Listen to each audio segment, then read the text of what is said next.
Yo! How's it going, everybody? Welcome to episode 18 of The Chop. Nice. 18. Yeah, 18. Moving on up. Welcome. To the east side, to a deluxe apartment in the sky. Welcome. That's a gas song. But yeah, welcome, everybody. We're going to get into it today. We're going to recap a little event that we went to and talk about the organization that we helped out with. Yeah, man, it was a crazy... You want to go a little bit on that? Yeah, well, for those of you that don't know, it was my 22nd birthday, the 11th on last Friday. Golf clap. And, yeah, man, the next day, Saturday the 12th, we had Amaya's house. And for those of you that don't know, Amaya. we were... Is it Amaya? Amaya, yeah. Clear there. Yeah. Oh, thanks, man. Yeah. Yeah, that was the best birthday present I could have gotten. Honestly, it was... Day of service. Yeah, I don't know. I guess we posted a little bit about it. I guess if you watch podcasts but aren't on... I guess, I don't know. Maybe you didn't know, but it was an awesome house project.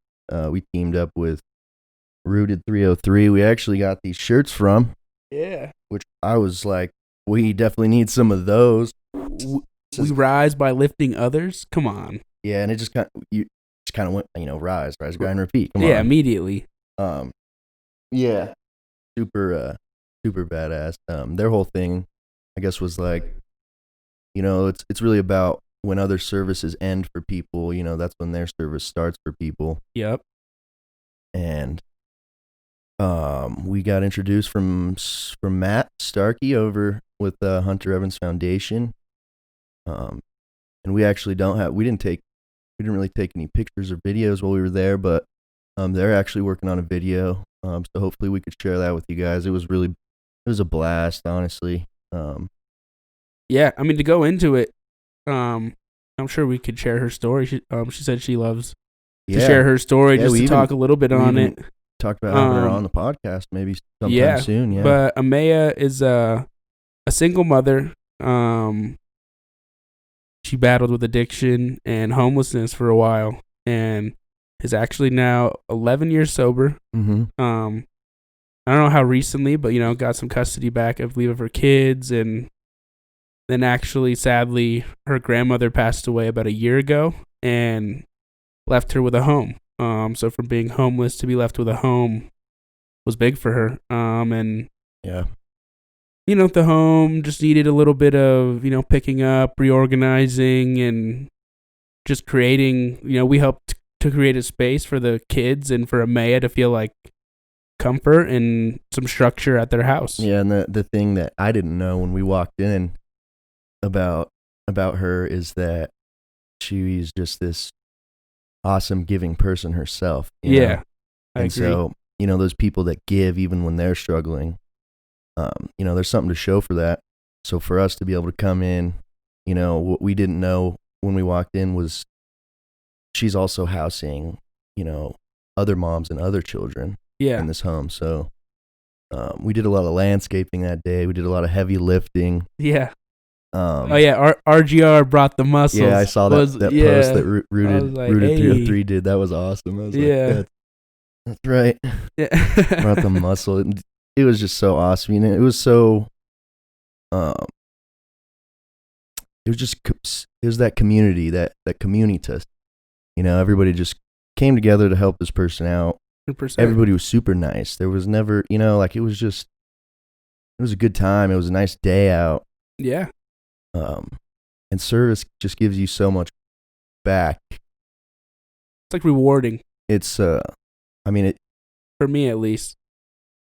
It gives you everything. It gives you like perspective, gratefulness, how good you have it, or just the simple fact of, it makes you feel good. Yeah. It gives you a little taste of, that fulfillment, or that just like you can't really explain any better. Like, it makes you feel good to help other people. 100%. That's not crazy science. It's pretty ingrained into all humans. Even if you're a terrible person, if you help somebody, it tends to feel good. Yeah.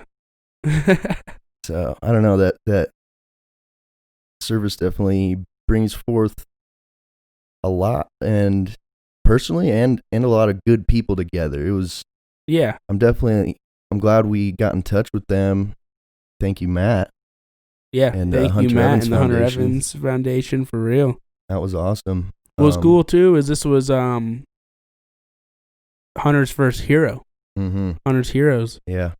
That was sweet, man. Matt's whole organization is based off of helping people out who it's battle based off of service. Service, yeah, and helping people out who are facing adversity. And the Hunter Evans Foundation contributed bedding and some stuffed animals and like pillowcases, pillows as well.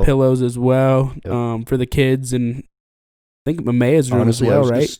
I was just so yeah. He bought all that bedding, all the new bedding. I was honestly just surprised how fat, like, we got there at 9 a.m. and we got all that, like, pretty much emptied the rooms out so they could paint. The fact that we just were able to do that in the time we did, and give a little surprise vibe. And I also didn't know that they sent her out on a spa day. Yeah, that was cool too. When he was talking about that, yeah.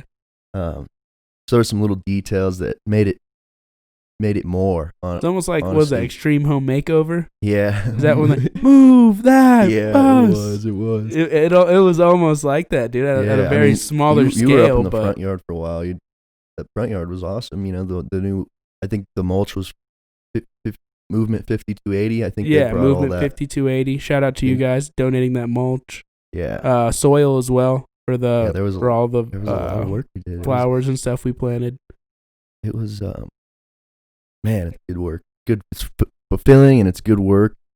I'm definitely excited to do some more of that, and hopefully get all you guys in on it a little more. We did that with the Action Center around Thanksgiving. We did the meals, and doing this kind of made me realize that that's getting back to the roots, the rooted, getting back to the roots of.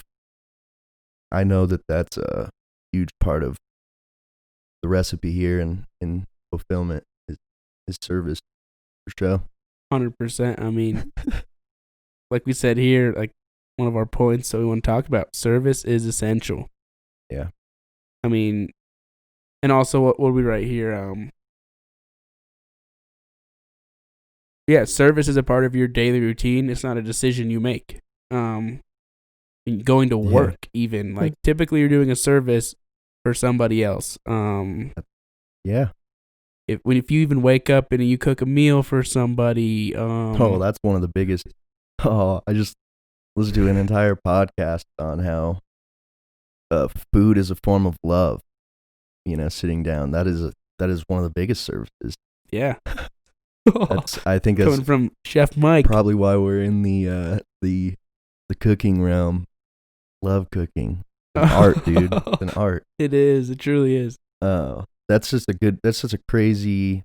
I love that. I love the way that's the service you give is kind of up to you, but you do it without even realizing it.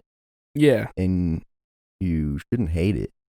Not at all. I think that's a good maybe like step back. I actually use that a lot when I'm like, damn, like I'd rather be in this office or not delivering people their milk. Like you have a bad day, or whatever it may be.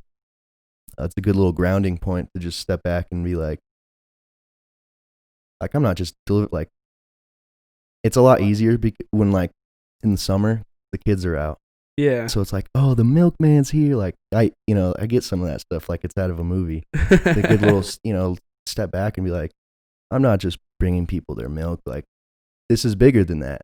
I'd love for you to share even the note our neighbor just left you on a bottle of milk you gave him, dude. Yeah. Like that's a perfect example of the service, so funny. So I had stopped by. I went to the dairy and loaded my truck, and I had stopped by. I forgot my lunch or something. I had stopped by the house in the truck, and I don't know anybody that really delivers here. A lot of this neighborhood's like college kids. Not really. And yeah, so I'd stopped here, and on my way out, he was outside doing yard work. And, kind of like, turned around. I was like, how's it going? Like, I'm Michael. I live across the street. We haven't met him yet. Yeah. And, he's like, oh, this and that. I used to get Morning Fresh years ago. And, when me and my wife, we got down to only a half a gallon a week, we figured it wasn't worth, all right. And I was like, well, would you like it? Would you like anything? Like, I'm here, man. And we always bring extras, and always bring like an extra chocolate to give to a kid, or, whatever it may be. People are pretty thankful for chocolate milk. You'd be surprised. Yeah, for real. So, I was like, yeah, do you want, I have regular milk. I could give you a chocolate. And he just stopped. He's like, I'll take a chocolate. It's been a long time since I've had a chocolate. And it was just, I don't know. It was cool. It was cool to meet the neighbor that way. Yeah. But then, yeah, last night, he left the bottle back on the porch and had a note, and it said, Michael, thank you for letting me relive my childhood, Greg. Come on. And it's like, you could look at it like, dang, I just gave this dude some chocolate milk. Like, chill out, bro. Yeah. or like, that's cool. But it's like, wow. That's what I said. I read through, like, I got something to show you, man. Yeah. You showed me this bottle of milk in the note, and I was just like, wow. What? I was like, it's dude, just like, and that's got to be so rewarding to you. Right. You know what I'm saying? Yeah. That fulfillment, like we talked about. Yeah, it's just, it's huge. I guess when you're able to, like, obviously that was a little different. Not, if you were a cash register, not everybody's saying, thank you for for providing my family with food at the grocery store. Like, Yeah. Unfortunately, people don't think like that.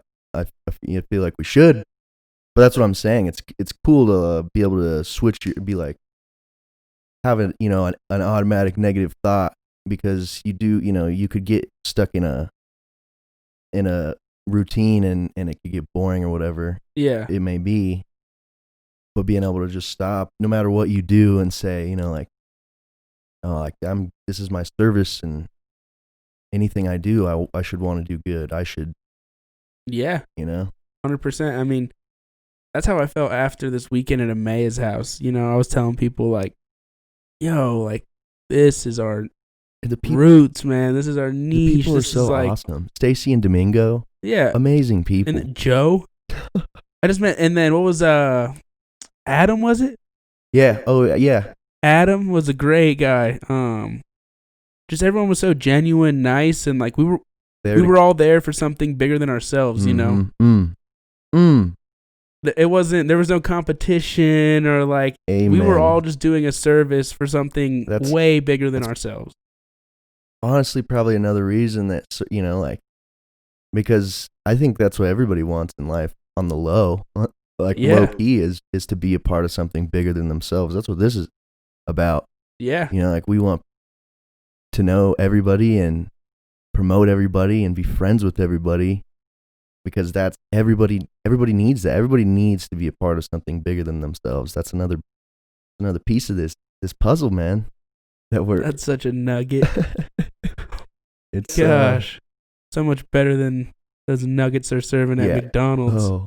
That garbage. Oh no. I eat golden nuggets for breakfast. Oh no, don't get me started. That McDonald's poo-poo. Yeah. No, service. Service. I wasn't kidding. If there's one thing to take away from this ramble, it's service. It was a ramble of knowledge. But yeah, service is essential. I think that was by far the best birthday present I've ever received. Damn. It's a bold statement, Cotton. Yeah. It was that good, though. Yeah. That's what you get out of it. I agree. Me and you leaving even too, I was like speechless. Yeah. I was like... Well, it was so cool because we got to meet her and talk to her. And, yeah. We got to meet her. We told her about the podcast, and that's why I said something maybe we'll get her on here in the next few weeks, but we were telling her about the podcast, like, oh, maybe, if you'd ever like to come on. She was, I love to tell my story. Yeah. Because I know it could help other people. And we were like, well, you sound like our kind of lady. Yeah. And it's a pleasure to meet you. Nah, fantastic. Absolutely phenomenal. Something big too I wanted to touch on. Someone who talks big on service is Mr. J. Shetty. Mr. Shetty. Mr. Shetty. I know you've been big into him, and you sent me a podcast he did with Tom Bilyeu. And I was that's a that's a triple threat with only two people.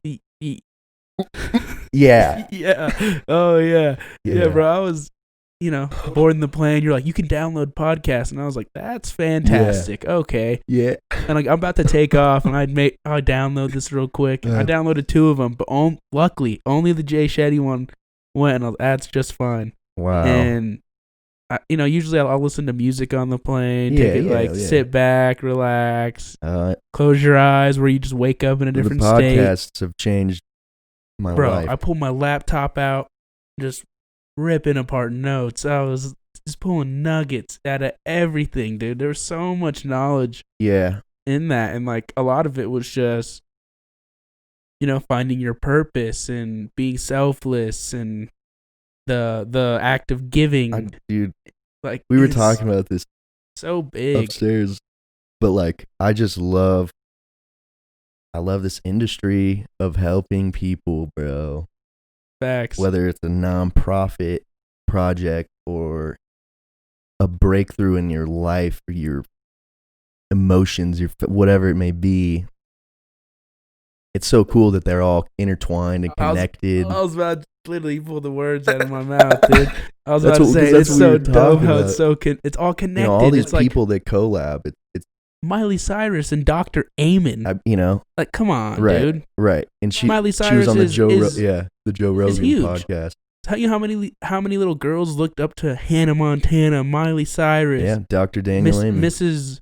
She's Mrs. Perfect, kind of. Or you think like everything is. Of course. She lives some perfect life, but like, she doesn't. Like, and she talks about that in like that podcast with Joe Rogan. That actually reminds me of something that it was so good. I have to plug it. That's what we're about. I don't know if you know anything about Rainn Wilson. No. He's Dwight on The Office. Okay. Dwight Schrute. Okay. Yeah, everybody knows Dwight Schrute. All right. What I didn't know about Rainn Wilson is he's like one of the biggest activists of our time. Like, massive. He just came out fairly recently he has a YouTube channel. It's called Soul Pancake that he's a part owner in, and they just did a documentary, a short documentary. It's like 30 minutes, I think. It's on YouTube, and it's free. You could go watch it right now. It's called Laughing Matters, and it's a bunch of comedians just talking through mental health. It's fantastic. Damn. Yeah, we might have to watch right after this. We finish this up. Yeah. No. Laughing Matters on YouTube. It's on Soul Pancake. So awesome, though. So awesome. Sorry, I didn't mean to revert us, but that just reminded me, like, whew. My bad, man. If you remember where you were. Well, yeah, we were just talking about Hannah Montana a little bit, or Miley Cyrus. Just how everything's all intertwined, man. And what was the book she saw by Amon? It was Change Your Brain, Change Your Life. Change Your Brain, Change Your Life. That was one of his older ones. She said she was like walking in the airport and saw this book. About to leave the country. About to leave the country, yeah, and grabs this book. Yeah. She's like, and she's Change Your Brain, Change Your Life. She's like, it changed her life. That's what she was like. I wanted to change my life, and and then I guess Dr. Amon ended up being her psychiatrist for the last 10 years. Yeah, because he's all in the neuro and the brain health and the neuroscience of everything, but he's also been practicing psychiatry for 30 years. Yeah, that blew me away. That whole realm, dude, is a trip. I mean, I just had a meeting with my psychiatrist, and I was kind of putting her on to that. I'm like, football had to do something to my brain. I'm sorry. No, I know where you're coming from. It's not laughing because it's funny. No. It's just like because of how like we talk about it so much, and like it's so true. It's so sad, honestly. But, yeah, that's what it just like. It blows me away, man. But I was telling her, like, part of me has fear of, trying the medication route again for depression and anxiety because, like you said, it's just symptom clusters. It's like of how other people feel, and it's not Dr. Amon on it's not individualized. So like as much as they say it is, it's not. He put me on to the DSM-4 or 5, I believe it is. It's the book it's the symptom cluster book. It's how they diagnose like mental psychiatric illnesses. It's crazy, blows me away. That's why I through reading Dr. Amon's book, I found Dr. Hyman. He's a functional medicine practitioner, and that's what functional medicine's all about. The way he explained it is, I noticed I was fixing these, these nutritional deficiencies and then my patients would come back and say, "Well, Dr. Hyman, my depression's gone too." So he calls himself the accidental psychiatrist when all he was doing was looking at the actual history of a person. When you go, the healthcare system doesn't really work like that. It's kind of in and out. Here's some antibiotics. Got to keep running, got to keep going. Yeah. Versus look like he takes it down to, well, it's, were you born normally, vaginally, or were you a C-section? Bro, that's how I just talked about this yesterday with my therapist, dude. Big. Oh my gosh. Dude, because it messes with your biology. It's not natural. I literally have notes right here. That's crazy that you bring this up because, like...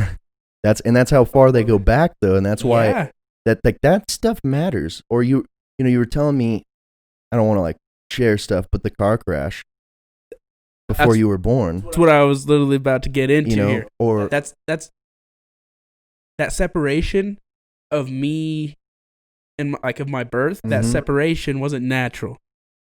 So the C-section, like they're detaching you literally from what you've been attached to for from the so womb long, unnaturally, without detaching. Yeah, and that plays into like my fearful anxiety of detachment.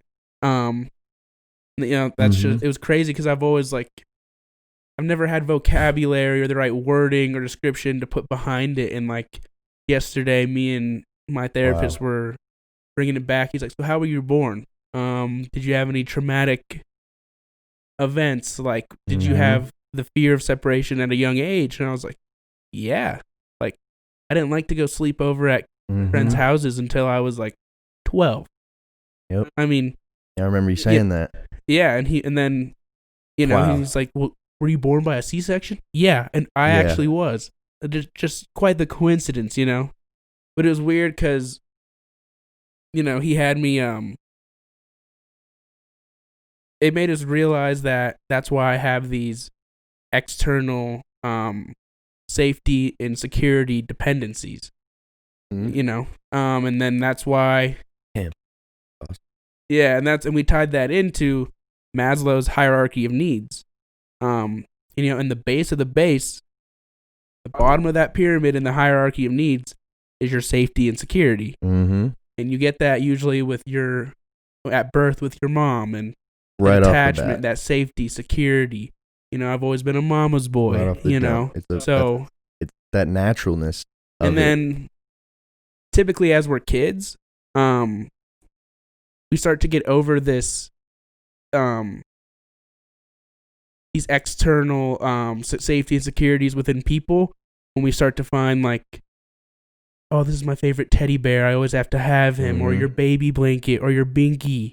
Like those are external things that provide you safety and security. I imagine too that there's got to be some kind of not physical but psychological safety that you need as well. Exactly. And then we tied that into like, I feel I never really had that like connection with like a baby blanket or a teddy bear. So that's why I tend to find this safety and security within other people. That's why I was so attached to my mom. And that's why I've been so attached to like my relationships. Yep. is because I've always found that externally, when he's like, typically as we grow up, like, people, you should want to find that safety and security internally within yourself. Right. That's that psychological. So like just talking about it and getting that vocabulary, like, yeah. I mean, I know I'll find a way to get that safety and security internally. Well, here's the thing, now you know. Exactly. And why? Because he looked at where you started, like your past, and that's why I'm all into. I'm so just head first into all this functional medicine and this brain health versus mental health. Yeah. Where it's like I'm not. There's never any. There's medications for a reason. There's, these are all things for a reason. But like a lot, more than like a lot of these things can be fixed just by not eating the Travis Scott meal or, Don't even get me started.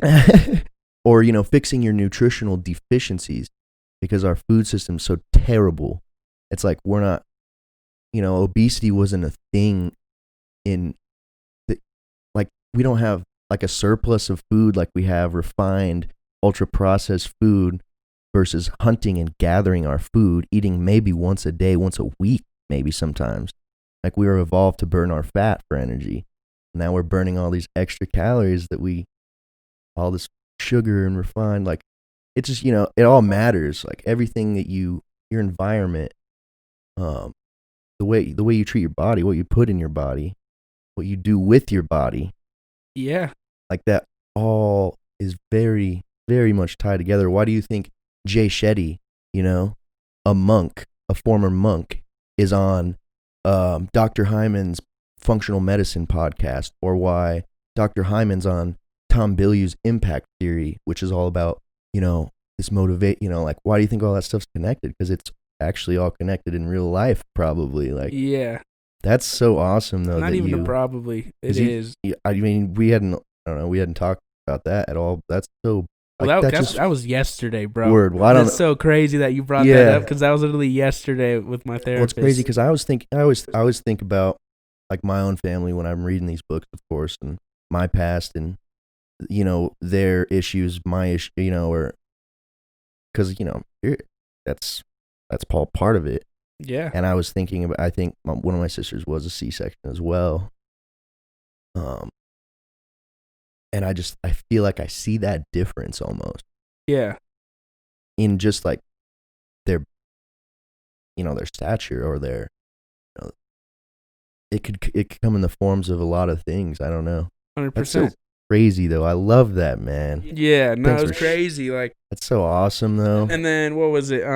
There's different attachment styles too, which Jay Shetty actually did a podcast on all of the different attachment styles. Yeah. So I didn't send it to you.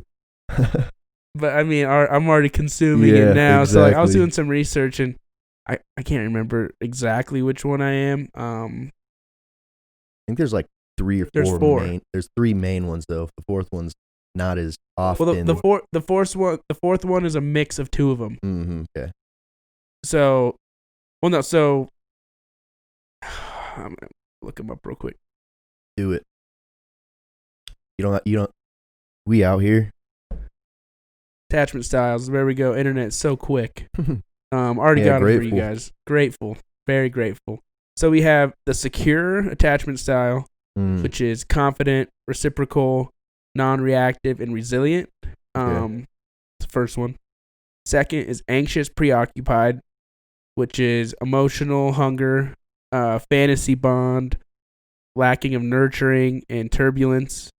Then there's dismissive, avoidant, which is isolation, ambiguity, emotionally distant. And then the one I was avoidant, fearful. So, or fearful, avoidant, either one you want to say. But the points to that are you are more dependent in relationships than avoidant. You strongly fear rejection. So at times you have a low sense of self-esteem and has a high anxiety in relationships. Like, wow. Like sure. and I feel that's where I was, and I feel I'm growing to be in a different spot. I don't know which one I'll go into, but like, the low self-esteem. I feel I've been working on my self-confidence and, whether that's body image or just overall confidence, so. I love that too, because it's all in your own head, so Yeah. it's like, that's real work right there. For I real. also love that, I guess, sneak peek, Katie's book is on people pleasing, and she continuously, like, like, her whole book is a guide to not see yourself through others' lenses. If that makes sense. Like, people pleasing is so natural, and it's funny because we're people, and it's not. It even goes down to, like, because it's a little different. She was like shy versus people, in a form of more like how we are, with that, like, almost, like, it's like constantly making people laugh, or like, we tend to, I feel like, from a young age, I think we hook onto that, because it's like, well, if you don't feel good about yourself and then somebody says something to you good about, somebody says something good to you when you have low self-esteem and feel bad, and that makes you feel better. Oh, well, that's awesome. That must be how I feel better all the time, is counting on these people always giving me that self-esteem. I feel that. You know what I mean? Yes and no, because then I also feel this is why the avoidant fearful resonates with me, is because not recently, but I've always had a problem of like accepting praise, and love. If people always telling me like, oh, like, you did such a good job, you have such big things going for you, like all this, and then part of me in my head had like that low self-esteem, like I feel like plays into why it's hard for me to accept that. Yeah, I feel that. You know what I'm saying? I guess in my own, I guess, experience, because I've also, I guess I could say I do as well have trouble. It's just kind of like, thanks. It's like, to be honest, a great example would be like, I consistently get people like telling me, like, my body, obviously I went to the gym and is very serious about it, and been multiple years, and the Mikey C diet. I tell everyone about it. People always are like, this is just an example, one piece in my life of where it's like, oh man, you're jacked, or you're, like, whatever they may say, and I'm low key never, like, I'm just kind of in the back of my head like, yeah, no, like, there's always that, you're just, no. So I do feel that, but I don't know, I guess. I think that's that avoidant. I think that's where the word avoidant comes in too, because you're almost like avoiding, internally avoiding. Yeah, internally avoiding the praise. The praise is there. It's externally there, 100%. Yeah. But internally, there's avoidant. You're avoidant of it, and that's how I feel I am. I'm definitely, I don't know. And that's been huge for me. I can't say it, because it's half and half, I'd say, because sometimes, like, when Amaya says, thank you guys so much, yeah, I felt that, and I felt that in her, and I could feel it off of her. Yeah, I could feel her thank, and that's like, even when, you know what I mean? Like, when her daughter came running out by herself. Yeah, it wasn't even like her mom said, go say thank you to them. Amaya's daughter comes out running outside. Oh, yeah. Thank you, everyone. Yeah. I was like, wow. But, like, that's, I guess it's a little different in the sense of, what we were doing and all that, but I still do have that a lot of the time of, I do get that. I do understand the praise. Yeah. And I don't know, you always want more and you always want to keep moving forward. But it's definitely something to stop and take in. That was something big I was talking about with my therapist yesterday, how as humans, we're always going to want more. You're going to hit your, it first comes to like, oh, I want to make 6 figures. And then it's like, oh, now I want to make $1 million. And then it's like next, oh, I want to do this. I don't think it's as humans naturally. It's just the system we're in. Because if you ask Jay Shetty, that's the whole thing about being a monk is they're in the present. Like that's their whole. True. Like being present. I can see that. They don't need anything but the present. But that's where like that balance of, because you could have that mentality of like win no matter what. Like I'll kill somebody to win. But some people do have that mentality and it works for them. True.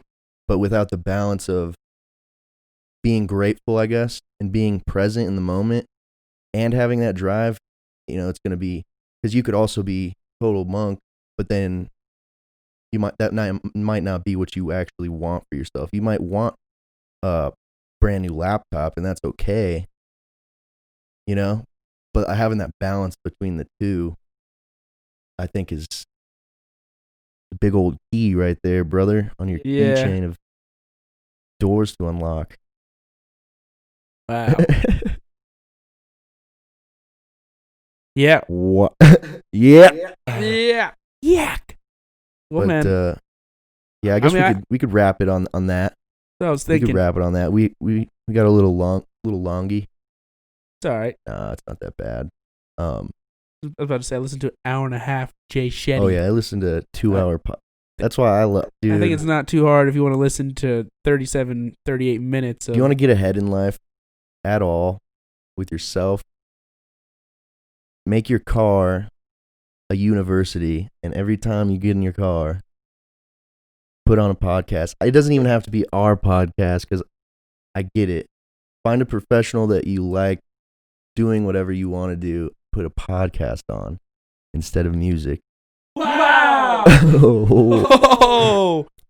Make your car a university? Yeah, I got that advice years ago, and it was, I don't know if he said quite that, but yeah. That's massive. Yeah. We're going to end it right there. We're going to end it right there, for sure. Make your car a university. Learn. Thank you for watching another episode. Next week we're going to have a special guest, actually. Yeah. And it's going to be a little different of a setup. But we're going to have somebody on, somebody that I admire, a friend of RGR's, with a new book out.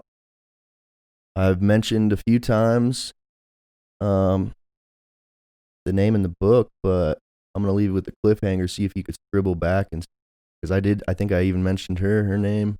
You did. But I'll give you with a little cliffhanger on the end. If you want to go back, you can. We're super excited. Just came out with the book. We're gonna interview her, have her on, peel her thoughts, and it's gonna be fun. It is. So that's all for this time. It's episode 18 of The Chop. Appreciate everyone for listening, watching, streaming, whatever it may be. But as always, stay grinding. Stay grinding.